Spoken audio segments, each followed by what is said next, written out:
kwakuqala engunanzelelayo ukuthi kule ndaba yeGugurawundi eyiyona kanye emqoka ebantwini bemathebelelethi, because ngiyakhumbula even when you tried to come and talk to us lapha sasifila like vele kungani kubuye wona ama-perpetrators yithi, and instead of ukuthi kube njalo bengazocela icolo bezosibuza ukuthi kwahamba njani, bona kuyibo, they know very well what they did to us.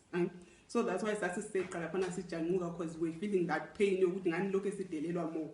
So nxa ngikhangela lapha indaba yeGugurawundi, the solution to it okwakhathesi ngikhangele nge-NPRC program ukuthi vele nxa sikhuluma nge-NPRC program asiclear sikhupheni indaba yeGugurawundi, because nxa sihlanganisa le-NPRC amboni ukuthi saba lokuzwanana kukhona, because ethu indaba le yeGugurawundi is an extreme issue of which ngathi kufuze ihandle as a separate thing lapha.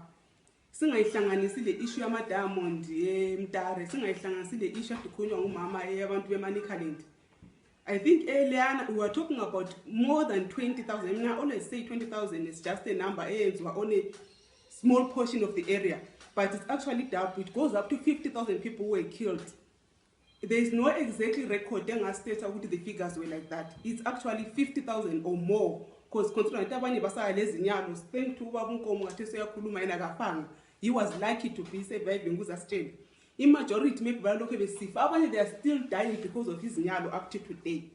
So what is he in the way for the NPR?